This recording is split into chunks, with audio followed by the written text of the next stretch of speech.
Assalamualaikum warahmatullahi wabarakatuh. Perkenalkan, saya Faizatul Asriya. Di sini saya akan menjelaskan tentang pengelolaan kawasan konservasi cagar alam Gunung Papandayan pada mata kuliah Biologi Konservasi. Pada mata kuliah Biologi Konservasi ini diampu oleh dua dosen, yaitu Dr. Suroso Muktilaksono MSI dan Adi Nestiadi MPD. Di sini saya tidak sendiri, saya bersama teman-teman saya, ada Feni Hardianti Mulyana dan Sakiratul Lail. Sebelumnya puji syukur atas kehadiran Allah Subhanahu wa taala, atas nikmat dari dunia. Di sini kami masih diberi kesempatan untuk menjelaskan atau memaparkan tentang pengelolaan kawasan konservasi di cagar alam Gunung Papandayan ini melalui studi literatur. Kenapa hanya melalui video? Kami tidak bisa bertatap langsung karena yang kalian ketahui bahwa pandemi COVID-19 saat ini di Indonesia belum membaik, dan semoga lekas membaik Indonesia agar kita bisa bertatap langsung tanpa ada rasa khawatir. Amin. Selanjutnya di sini ada empat pembahasan yang akan kita bahas, yaitu pemanfaatan sumber daya alami cagar alam Gunung Papandayan, ada strategi yang digunakan untuk pengelolaan perlindungan, dan pengelolaan pendanaan. Bahwa kalian ketahui, Indonesia memiliki keanekaragaman hayati yang sangat melimpah, baik di udara, darat, maupun di laut. Sumber daya alam hayati dan ekosistemnya merupakan bagian terpenting sumber daya alam yang terdiri dari alam hewani, alam nabati, maupun berupa fenomena alam baik secara masing-masing maupun bersamaan, yang mempunyai fungsi dan manfaat unsur pembentuk lingkungan hidup yang kehadirannya tidak dapat diganti. Sumber daya alam mempunyai sifat yang sangat luas, menyangkut kepentingan masyarakat secara keseluruhan. Maka upaya konservasi sumber daya alam hayati ini dan ekosistemnya merupakan tanggung jawab dan kewajiban pemerintah serta masyarakat. Cagar alam ini sebagai salah satu kawasan konservasi yang memiliki fungsi pokok sebagai pengawasan keanekaragaman hayati dan wilayah perlindungan sistem penyangga kehidupan. Oleh karena itu, pengelolaan kawasan tersebut ditekankan pada upaya perlindungan untuk mendukung fungsi dan pokoknya. Setelah kalian mengetahui apa itu Indonesia memiliki keanekaragaman hayati yang sangat luas, cagar alam apa, dan di sini saya akan sedikit menjelaskan cagar alam Gunung Papandayan itu memiliki potensi keanekaragaman hayati dan kepentingan pelestarian yang sangat tinggi.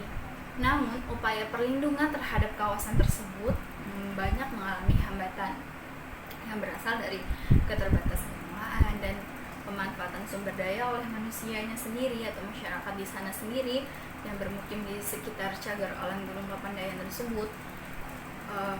Menurut BKSDA Jabar 2 2005 dalam Zuhri dan Sulistiawati 2007, indikator adanya permasalahan di kawasan cagar alam Gunung Papandayan ini terjadi adanya kasus perambahan hutan seluas 139,89 hektar pada tahun 1995 sampai 2003. Oleh karena itu dibutuhkan adanya pengelolaan kawasan cagar alam Gunung Papandayan yang lebih lanjut lagi agar tidak adanya perambahan hutan yang seenaknya gitu kan. Berikut ada apa tujuan kita untuk menjelaskan studi literatur tentang pengelolaan kawasan konservasi ini. Kita memiliki tujuan untuk mengetahui pemanfaatan sumber daya alam yang ada di cagar alam Gunung Papandayan, untuk mengetahui strategi yang digunakan pada pengelolaan kawasan konservasi pada cagar alam Gunung Papandayan. Terakhir, untuk mengetahui pengelolaan kawasan yang diberikan oleh pemerintah untuk dikelola cagar alam Gunung Papandayan dengan baik. Di sini saya akan menjelaskan tentang pemanfaatan sumber daya di kawasan dan di sekitar cagar alam Gunung Papandayan. Di sini ada jenis pemanfaatan yang digunakan oleh masyarakat setempat, seperti adanya sumber air, berburu, aksesibilitas, rekreasi, mengumpulkan madu, mengumpulkan kayu bakar, mengumpulkan jamur, mengumpulkan pakan ternak, dan bertani di sekitar cagar alam Gunung Papandayan ini. Adapun dibagi menjadi 3 desa yang ada di cagar alam ini, ada Sinarjaya, Neglawangi, dan Cihawu. Oke, adapun berapa luasnya yang dibagi-bagi menjadi 3 wilayah desa ini, ada 125.000, di Sirnajaya ada 125.000, terus Neglawangi sama 125.000, itu dibagi menjadi rata 125.000 juga. Selanjutnya berburu di Sirnawangi itu per ekor atau per bulannya itu mendapat 1,14, sedangkan di Neglawangi ada satu ekor atau per bulan itu. Dan Cihawuk itu tidak ada Cihawuk itu ada 5 ekor. Dan aksesibilitas kali per bulannya itu 3 di Sirnajaya, Neglawangi ada 2, dan Cihawuk gak ada sama sekali. Rekreasinya pun ada 1,17 kali per bulan di Sirnajaya. Rekreasi ini didatangi oleh rata-rata per bulannya itu ada 1,17, sedangkan di Neglawangi tidak ada, dan di Cihawuk ada 2,6. Cagar Alam Gunung Papandayan dikelola oleh Balai Konservasi Sumber Daya Alam Jawa Barat 2.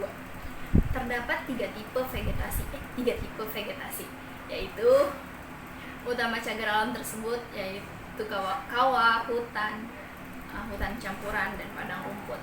Kawasan cagar alam Gunung Papandayan secara hidrologis merupakan daerah hulu 3 daerah aliran sungai atau DAS besar di Jawa Barat, yaitu Sungai Citarum, Sungai Cimanuk, dan sebagian kecil dari daerah aliran sungai itu ada Ciwulan.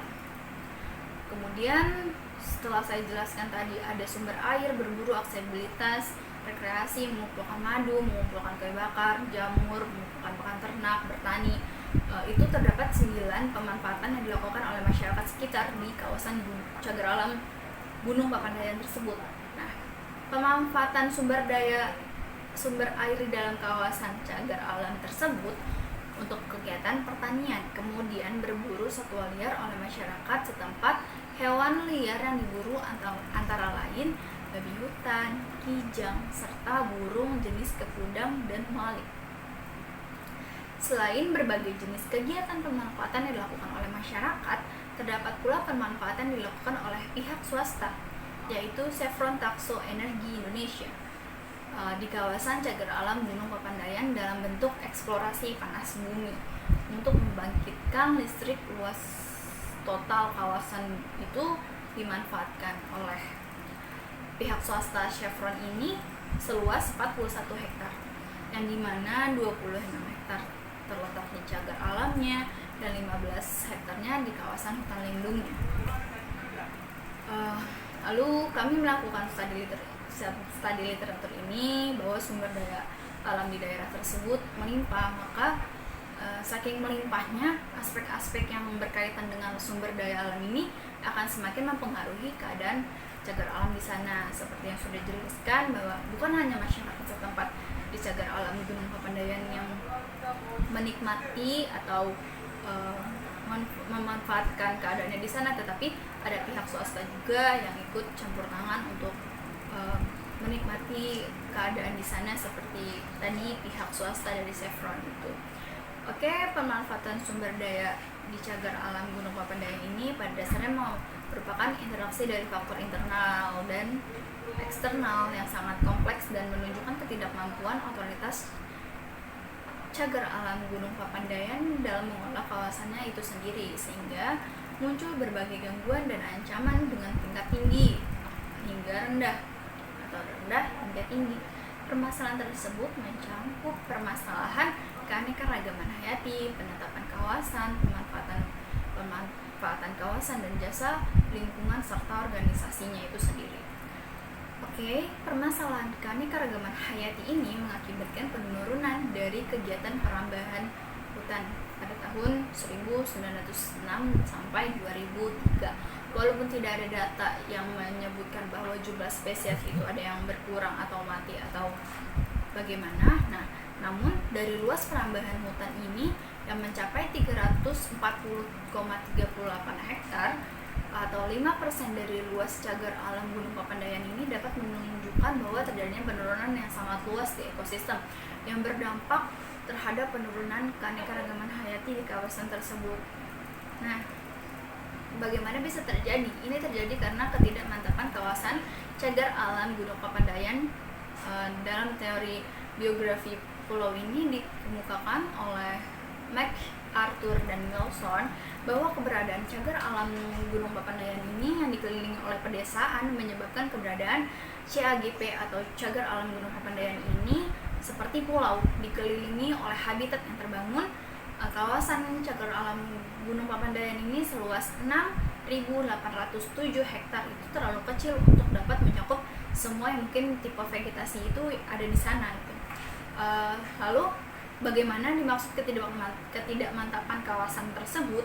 Ketidakmantapan kawasan tersebut dimaksudnya itu bentuk kawasan cagar alam Gunung Papandayan ini yang tidak beraturan atau masih berantakan, ada yang panjang, melengkung dan tidak beratur dan sebagainya. Nah, sehingga kurang mendukung bagi pengelolaan efektif karena perpanjangan perbatasan tersebut, sehingga banyak pihak-pihak swasta yang mengklaim itu bisa menjadi punya dia. Bentuk cagar alam yang kompak dan meminimalkan pengaruh efek tepi dari kawasan lain yang berbatasan. Oke. Selanjutnya ada ketidakefektifan organisasi pengelolaan itu sendiri.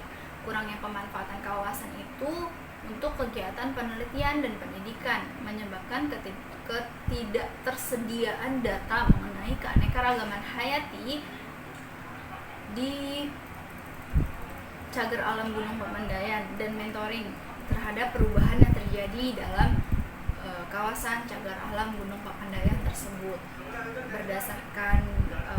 Berdasarkan yang sudah saya jelaskan tadi, dapat ditarik dari permasalahannya itu ada perlindungan cagar alam Gunung Papandayan, antara lain perbedaan kepentingan antara pengelolaan pihak swasta atau pengelolanya dengan masyarakat sekitar mengenai cagar alam Gunung Papandayan, sehingga menyebabkan ketidakefektifannya pengolahan perlindungan di cagar alam itu sendiri.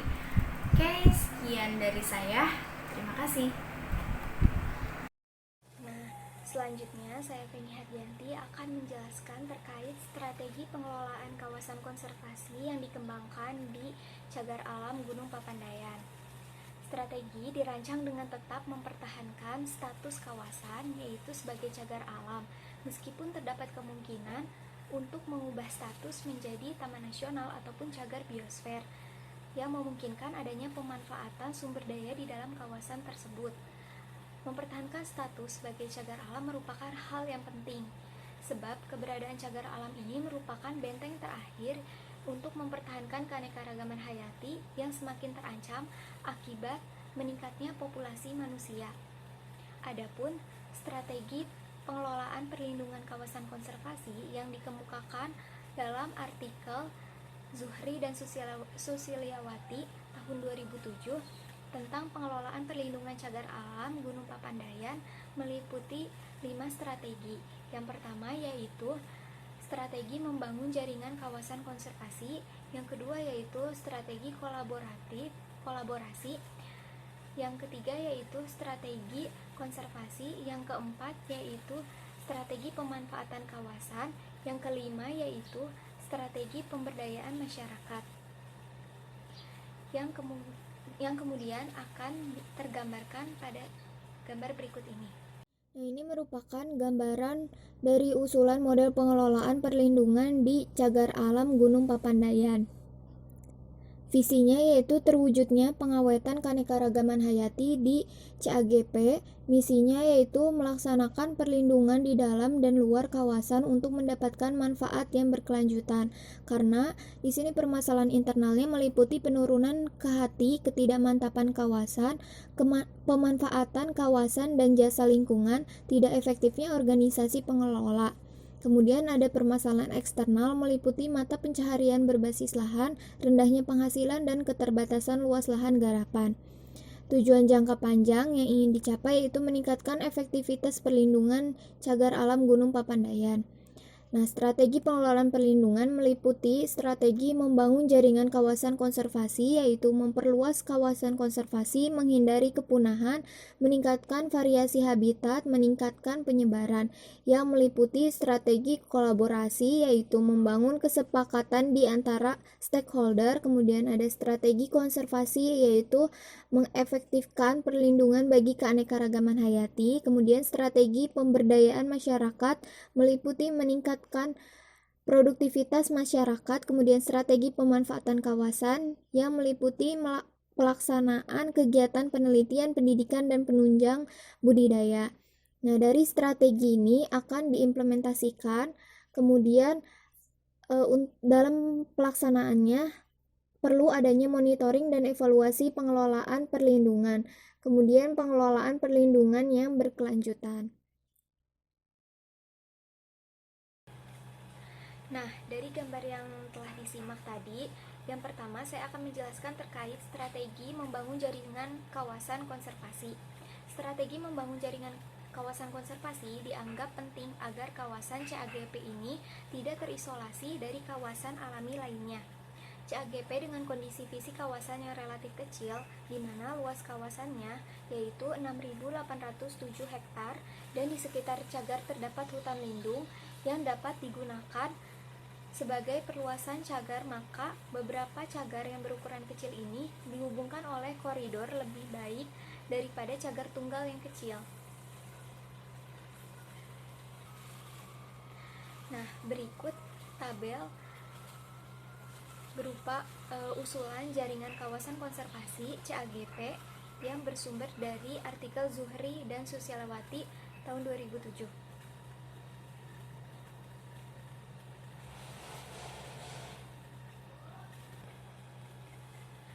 Nah, berdasarkan permasalahan yang terjadi pada pemanfaatan sumber daya di kawasan CAGP oleh masyarakat sekitar, maka mengusulkan peta jaringan kawasan konservasi di CAGP. Berikut gambaran dari peta jaringan kawasan konservasi tersebut.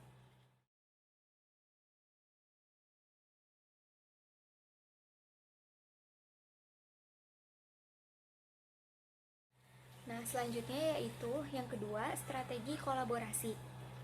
Strategi kolaborasi merupakan strategi kelembagaan yang dikembangkan untuk pengelolaan perlindungan cagar alam Gunung Papandayan. Strategi kolaborasi ini diperlukan untuk pengelolaan kawasan yang akan dibangun menjadi jaringan kawasan konservasi dengan melibatkan peran seluruh stakeholder yang memiliki kepentingan di dalam kawasan. Pendekatan kolaboratif didasarkan pada keyakinan bahwa dukungan masyarakat merupakan hal penting agar usaha konservasi dapat berkelanjutan dengan cara memfasilitasi perbedaan kepentingan di antara pihak pengelola dan masyarakat melalui pembagian wewenang dan tanggung jawab di antara stakeholder. Strategi tersebut telah diterapkan di beberapa taman nasional seperti Taman Nasional Komodo, Bunaken, dan Bali Barat, dan telah berhasil dengan baik dalam memfasilitasi kepentingan konservasi dan kebutuhan hidup masyarakat. Tujuan utama dari strategi ini adalah untuk menyamakan persepsi di antara stakeholder mengenai upaya konservasi pada cagar alam Gunung Papandayan dan jaringannya, serta untuk membangun kesepakatan di antara stakeholder mengenai pemanfaatan kawasan. Strategi kolaborasi terdiri dari 3 program, yaitu program persiapan kolaborasi, pelaksanaan kolaborasi, serta monitoring dan evaluasi. Berikut arahan strategi kolaborasi yang dikemukakan dalam artikel Zuhri dan Susilawati tahun 2007.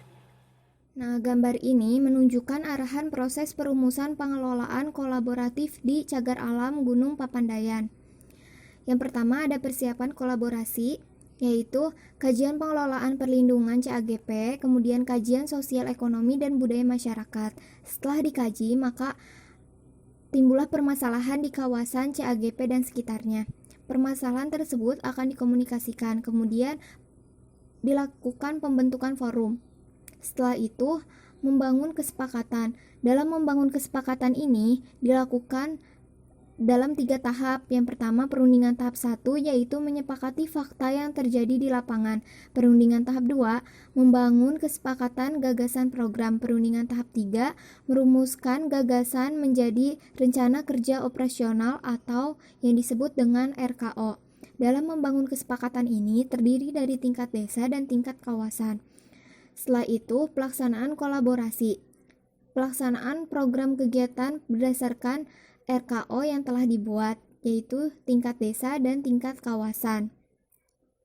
Kemudian, dalam pelaksanaannya ini perlu adanya monitoring dan evaluasi. Monitoring dan evaluasi ini dilakukan melalui pertemuan reguler dan tahunan. Nah, yang ketiga yaitu strategi konservasi. Strategi konservasi ini bertujuan untuk mengefektifkan perlindungan bagi keanekaragaman hayati di Cagar Alam Gunung Papandayan, sehingga konservasi perlu dilakukan terhadap kawasan di dalam dan di luar CAGP. Mengingat dua kawasan yang saling berbatasan bersifat saling mempengaruhi. Konservasi di dalam kawasan dilakukan dengan meningkatkan efektivitas perlindungan melalui peningkatan partisipasi penduduk dalam setiap usaha perlindungan. Partisipasi penduduk digalang melalui usaha penyuluhan informasi di setiap desa dan pada akhirnya diharapkan kegiatan perlindungan dapat dilakukan oleh masyarakat secara mandiri. Dalam artikel ini menyatakan bahwa konservasi di luar kawasan dilakukan melalui upaya konservasi tanah pada lahan pertanian yang berbatasan langsung dengan CAGP, terutama di Desa Sinarjaya dan Cihawo, di mana tidak terdapat areal yang dapat dikembangkan menjadi daerah penyangga untuk membatasi interaksi manusia dengan cagar. Sementara itu, di Desa Neglawangi terdapat areal perkebunan teh dan hutan alami yang dapat dikembangkan menjadi daerah penyangga konservasi tanah dilakukan melalui sistem usaha tani konservasi atau SUK yang diharapkan dapat memperbaiki sistem pertanian cagar alam. Komponen teknologi SUK meliputi pengendalian erosi tanah, penataan aliran air permukaan, kemudian introduksi ternak dan hijauan pakan, serta penataan tanaman tahunan penguat teras. Sekian, kemudian akan dilanjutkan oleh Sahiratul Layar. Selanjutnya, strategi pemanfaatan kawasan cagar alam Gunung Papandayan. Strategi pemanfaatan kawasan dikembangkan sesuai dengan tujuan penetapan kawasan sebagai cagar alam, di mana pemanfaatan kawasan hanya untuk kegiatan pendidikan, penelitian, dan penunjang budidaya. Hal tersebut tertera dalam Undang-Undang Nomor 5 Tahun 1990.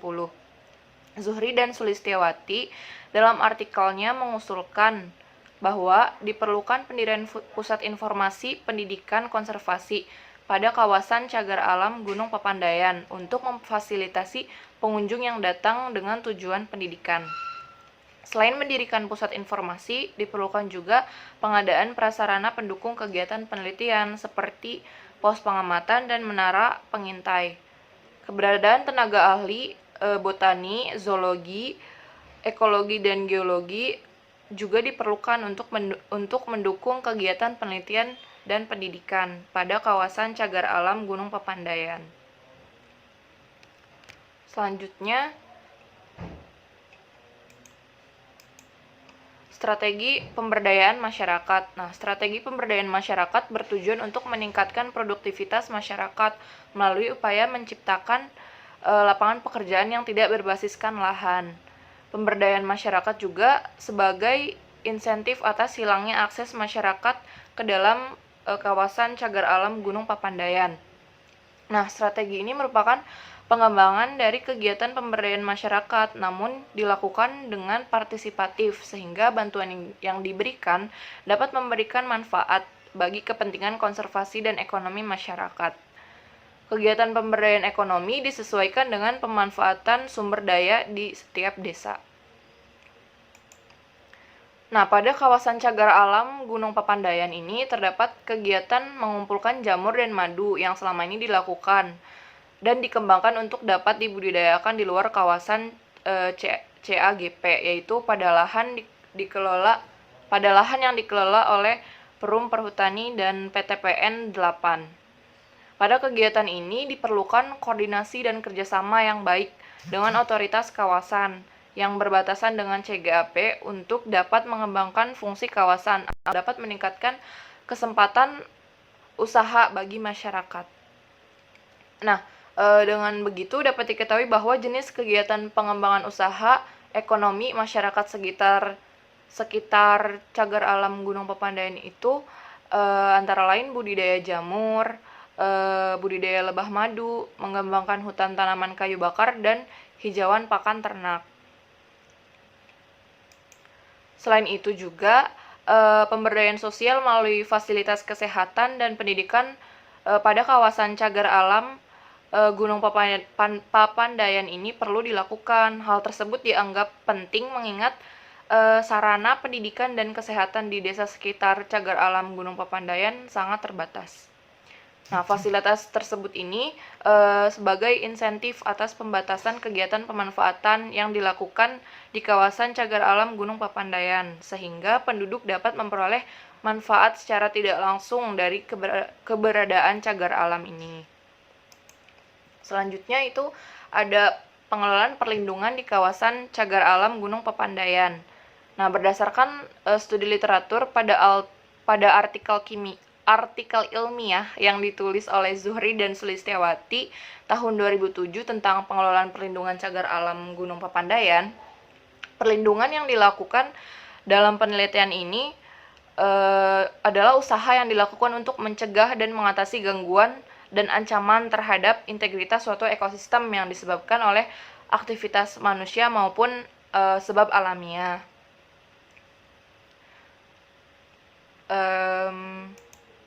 Perlindungan di dalam kawasan terutama dilakukan untuk menjaga potensi CAGP dari berbagai dampak negatif yang disebabkan oleh aktivitas manusia.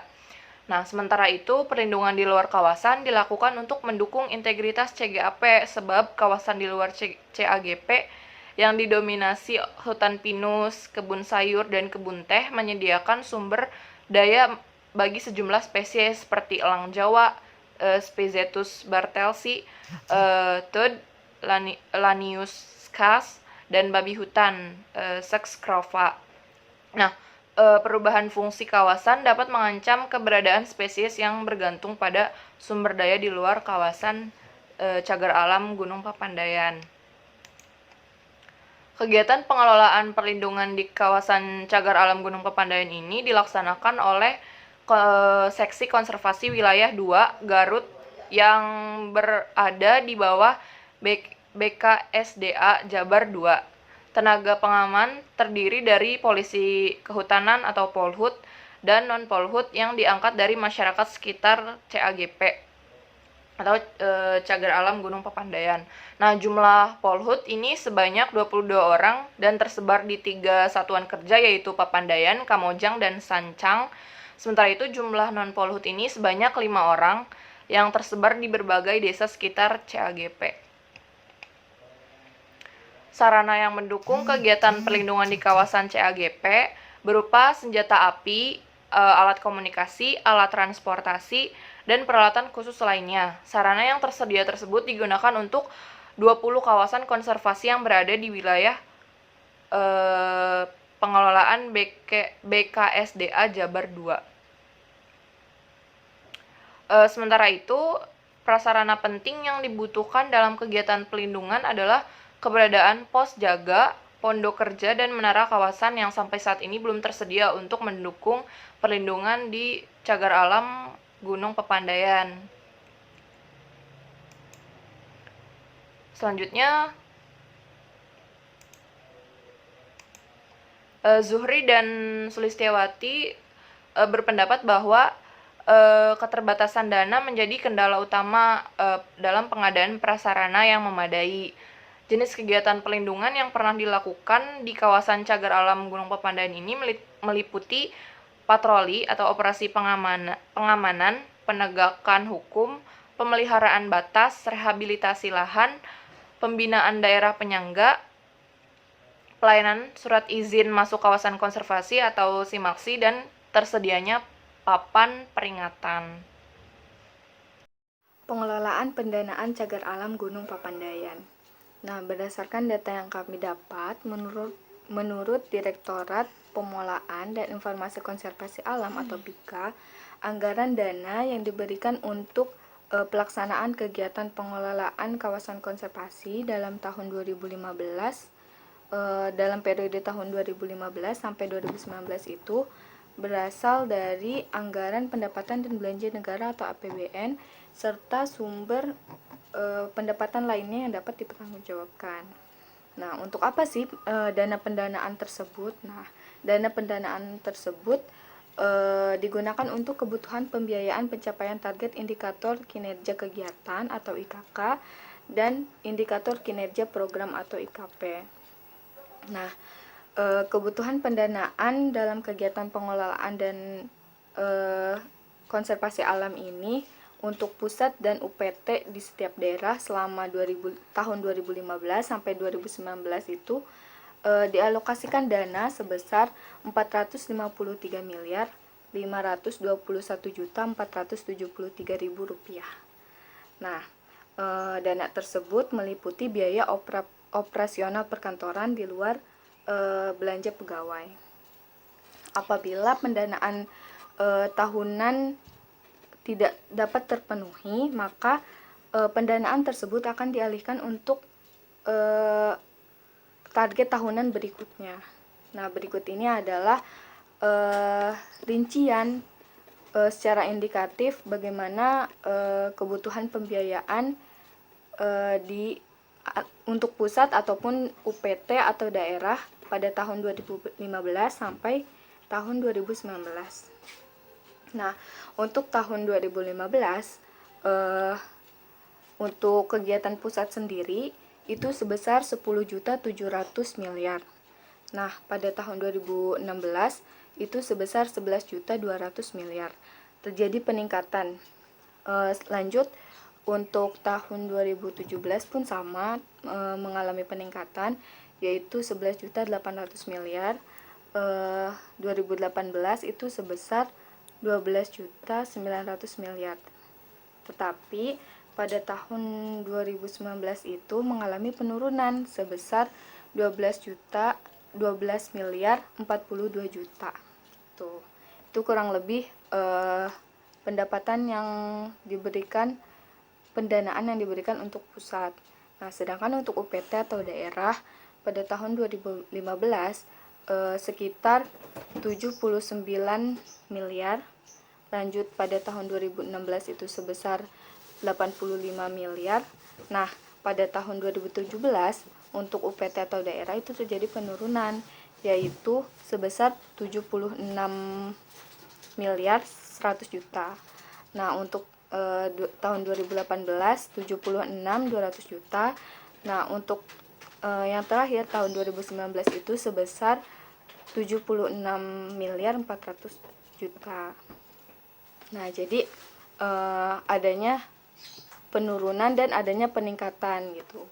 Karena kawasan konservasi di sini gitu ya memiliki kebutuhan yang berbeda-beda. Nah, untuk cagar alam Gunung Papandayan berdasarkan data yang kami dapat, luasan tanah yang dimiliki sekitar 6.807 hektar.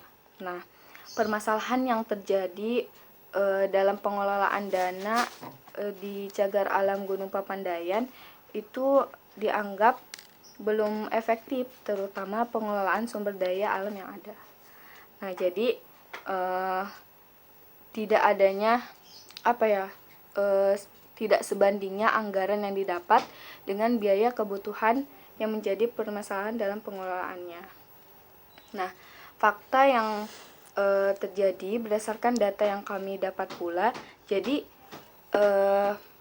dinyatakan gitu ya bahwa adanya keterbatasan perekonomian masyarakat sehingga ada kepentingan lain. Kepentingan meliputi mata pencariannya yang berbasis lahan seperti itu. Lalu rendahnya tingkat pendapatan dan rendahnya luas lahan garapan gitu. Nah, mendorong hal tersebut gitu ya, mendorong pemanfaatan kawasan itu untuk meningkatkan pendapatan masyarakat gitu. Lalu seiring penggunaan lahan sebagai mata pencarian masyarakat sekitar, nah lambat laun gitu ya akan mengurangi nilai keanekaragaman yang ada dan muncul kerusakan lahan. Jadi karena masyarakat sekitar memanfaatkan lahan yang ada gitu ya, maka mengurangi nilai dari keanekaragaman itu sendiri. Seperti itu. Nah, kerusakan lahan tersebut harus ditanggulangi kan. Jadi membutuhkan biaya untuk mengelola hal tersebut gitu. Nah, hal ini menjadi kendala gitu ya, menjadi ketidakseimbangan antara pemasukan dengan pengelolaan dana. Nah, itu ya. Jadi adanya perbedaan kepentingan antara masyarakat dengan pengelolaan cagar alam Gunung Papandayan seperti itu.